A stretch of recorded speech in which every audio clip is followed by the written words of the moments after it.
은혜와 복이 임할 줄로 믿습니다. 현대를 살아가는 우리에게 많은 것들이 필요합니다.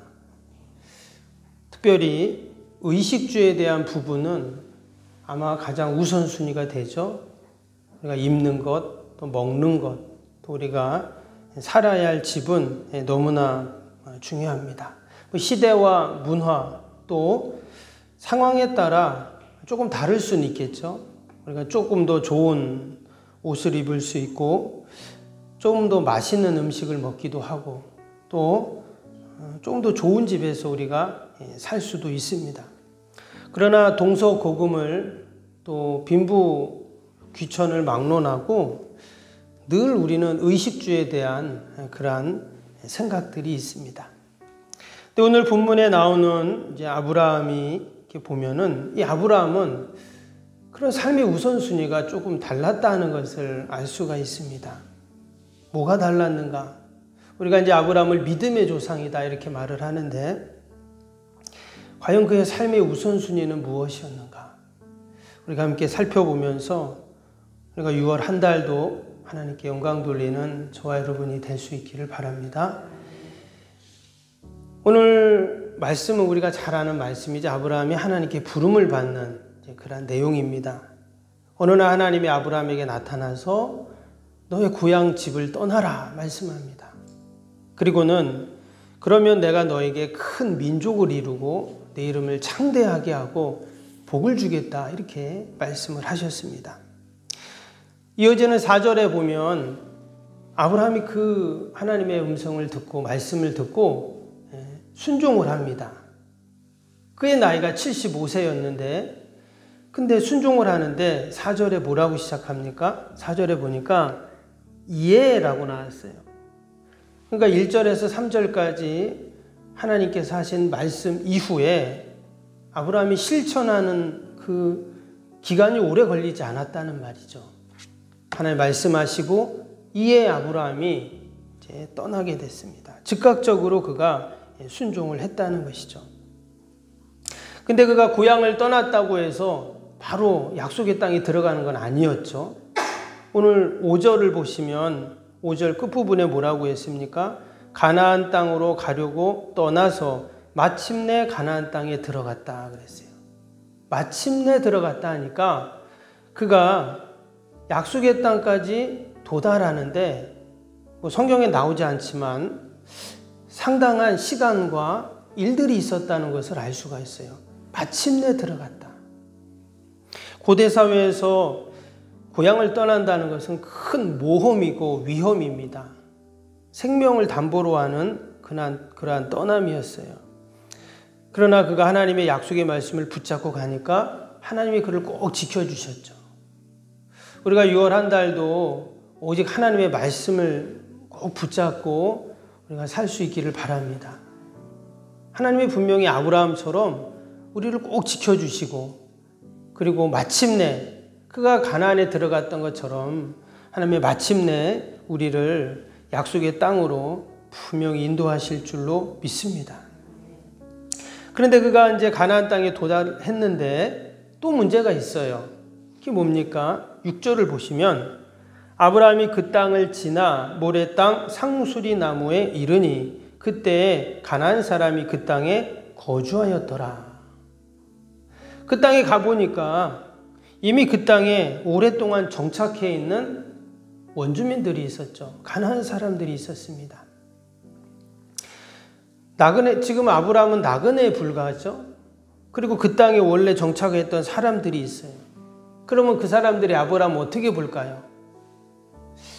어디서 이상한 사람이 가족들을 데리고 왔지? 하면서 의심의 눈초리로, 불신의 눈초리로 바라볼 겁니다. 즉 아브라함은 그들에게 적인 거예요.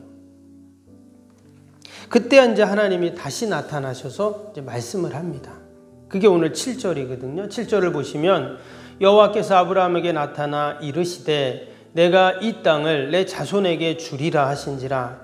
자기에게 나타나신 여호와께 그가 그곳에서 제단을 쌓고. 아브라함이 지금 낯선 땅, 약속의 땅이지만 그 낯선 땅에 와서 하나님 앞에 무엇을 했냐면 그가 제단을 쌓았다 이렇게 지금 나옵니다. 그러니까 그가 가나안 땅에 와서 가장 먼저 한 일이 뭐였냐? 하나님 앞에 제단을 쌓았다 하는 거예요. 그의 삶의 우선순위가 여기에 나오죠. 그의 첫 번째 삶의 우선순위는 하나님께 제단을 쌓는 거였습니다.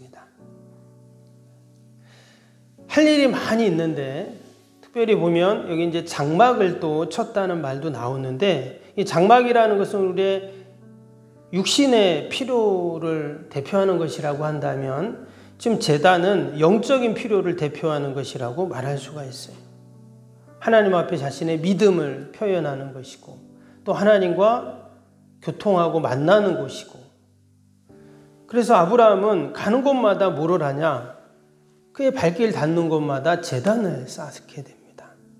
밑에 8절도 한번 보시면 8절에 거기서 베델 동쪽 산으로 옮겨 장막을 치니 서쪽은 베델이요 동쪽은 아이라 그가 그곳에서 여호와께 제단을 쌓고 여호와의 이름을 부르더니 한마디로 이 아브라함의 인생은 제단을 쌓는 인생입니다.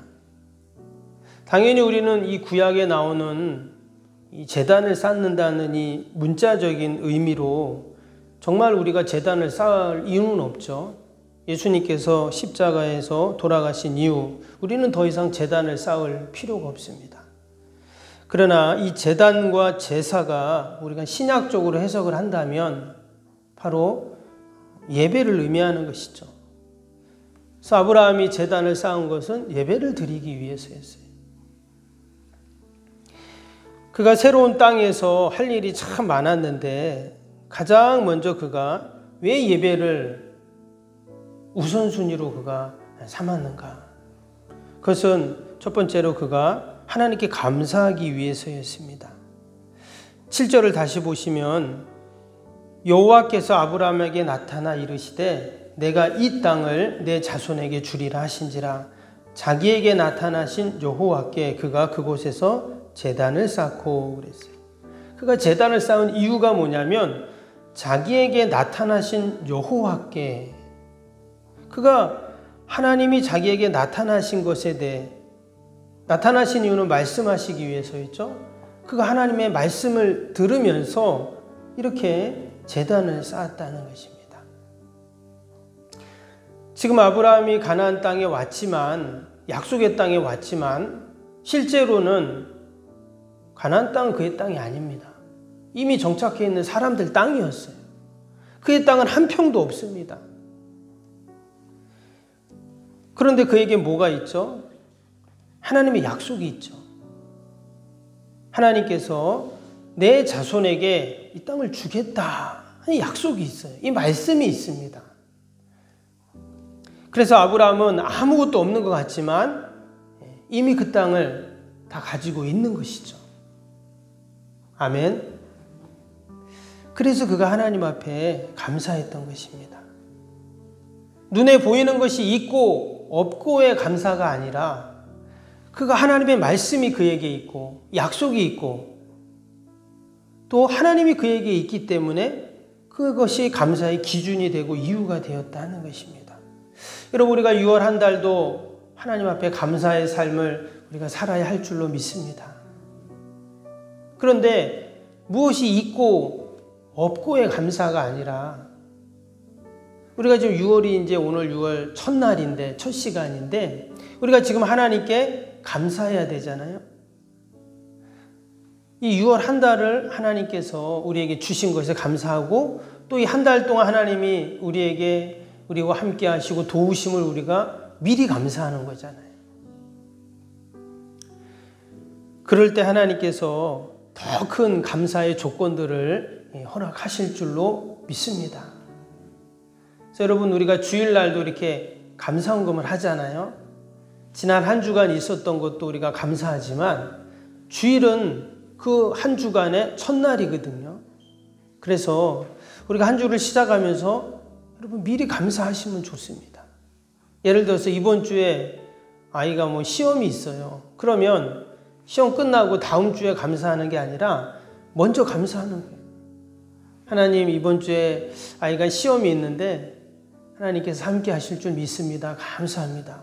하나님 이번 주에 내가 병원에 가는데 하나님께서 지켜주시고 또 건강케 하실 줄 믿습니다. 여러분 미리 감사하면 이번 주도 감사하고 다음 주도 감사하고 얼마나 좋아요. 아브라함은 그 감사의 원리를 알고 있었던 것이죠. 그래서 그가 지금 가나안 땅에 도착해서 가장 먼저 한 일이 뭐냐? 하나님께 감사한 거예요. 제단을 쌓았다는 것은 바로 감사했다는 것입니다. 요란달도 늘 하나님께 감사하고 또 감사의 영광을 올려드리는 저와 여러분이 될 수 있기를 바랍니다. 두 번째로 그가 제단을 쌓았다는 것은 승리의 삶을 위해서였습니다.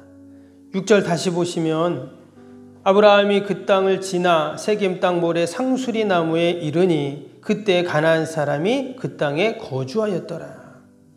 지금 가나안 땅에 사람들이 거주하고 있었습니다. 약속의 땅이었고 하나님이 그에게 주신 땅이었지만 어때요? 여전히 그 땅에 살고 있는 사람들이 있기 때문에 이제 아브라함은 그 땅을 차지해야 되는데 그러기 위해서는 그들과 이제 전쟁을 해야 됩니다. 아브라함은 두려웠을 것입니다. 아브라함은 혼자죠. 나이가 75세입니다. 이미 거기에는 많은 가나안 사람들이 살고 있습니다. 어떻게 그 땅을 자신의 땅으로 만들 수 있는가? 그는 분명히 두려움과 염려와 근심 걱정이 있었을 거예요. 근데 하나님이 그에게 뭐라고 했냐면 내가 이 땅을 내 자손에게 주리라 이렇게 말씀했어요. 이 말씀은 그에게 너무나 큰 위로이고 격려이고 힘이 되었을 겁니다. 한마디로 내가 너와 함께 하겠다. 너를 도와주겠다. 걱정하지 마라. 두려워하지 마라. 이렇게 말씀하신 것이죠. 때문에 아브라함이 제단을 쌓은 곳은 어떤 곳입니까? 승리의 장소입니다. 우리의 예배 현장도 마찬가지예요. 예배 현장이 바로 승리의 장소이고 바로 예배의 시작이 승리의 시작이 됩니다. 우리가 6월 한 달도 세상과 싸워야 됩니다. 그냥 가만히 있으면 되는 것이 아니라 여러분 취업, 전쟁 뭐 이런 얘기 하잖아요. 아이들도 학교에서 공부하면 치열합니다. 또 우리가 세상에서 살아가는 것 자체가 어찌 보면 싸워서 이겨야 되잖아요. 그러나 우리가 그런 육적인 싸움을 말하는 것이 아니라 우리가 하나님 앞에서 이 영적인 싸움에서 우리가 승리하면 우리가 이 땅에서 날마다 복된 삶을 살 줄로 믿습니다. 예배는 치열한 영적인 싸움의 현장이죠. 끊임없이 우리를 끌어내리려고 하는, 우리를 넘어뜨리려고 하는 그 어둠의 세력과의 영적인 싸움이 바로 예배이거든요. 그래서 우리가 하나님 앞에 온전한 예배를 드릴 때, 예배에 승리할 때 우리의 삶이 반드시 승리하게 되는 줄로 믿습니다. 마지막으로 아브라함이 제단을 쌓은 곳은요, 하나님을 증거하는 장소입니다. 그는 제단을 쌓아서 거기서 하나님께 예배드리고 하나님을 만났어요. 그런데 오늘 말씀해 보니까 그는 가는 곳마다, 그가 있는 곳마다 제단을 쌓았습니다. 이 말은 그는 점점점 하나님의 나라를 확장해 가고 있었다는 것이죠. 아마 그가 제단을 쌓는 곳을 그의 가족들, 이웃들이 보았을 것입니다. 저 사람이 뭐를 하나? 보니까 막 돌을 갖다 놓고 막 돌무더기를 쌓아 놓습니다. 그럼 거기다가 희생 제물을 갖다가 놓고 태웁니다. 그때 당시에 제사는 그런 것이죠. 그렇게 해서 하나님께 예배를 드리고 하나님의 이름을 부르고 하나님을 찾습니다. 그곳에서 하나님을 경험하고 하나님의 말씀을 듣고 그것을 그의 가족들이 다 보는 거죠. 그의 종들이 봅니다. 또 그 옆에 있던 이웃들이 봅니다. 그가 가는 곳마다 그렇게 합니다. 결국 그 제단은 하나님의 영역이고 하나님의 통치, 하나님의 나라가 점점점 확장되어 갔다는 것이죠. 근데 말씀을 보면 그가 그 장막을 치고 그곳에 제단을 쌓습니다. 그 말은 그의 가정의 제단을 쌓은 것이죠. 집에서 가까운 곳에. 그것은 바로 가정 예배를 말합니다. 또 그의 지역 공동체 안에서 또 제단을 쌓았어요. 그래서 가정과 직장과 그의 삶의 자리에서 점점점 그 하나님의 통치와 나라가 확장이 되어가는 것을 볼 수 있어요. 여러분, 지금 우리의 제단은 어디까지 왔습니까?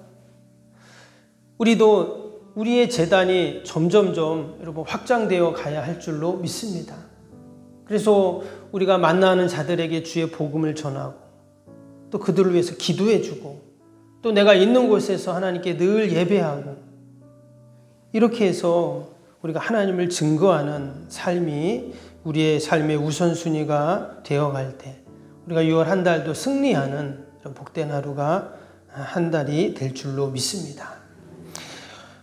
아브라함처럼 우리도 늘 하나님을 증거하고 또 승리의 삶을 살고 또 하나님 앞에 감사하는 그런 아름다운 제단을 쌓는 저와 여러분이 되길 주님의 이름으로 축복합니다. 기도하겠습니다.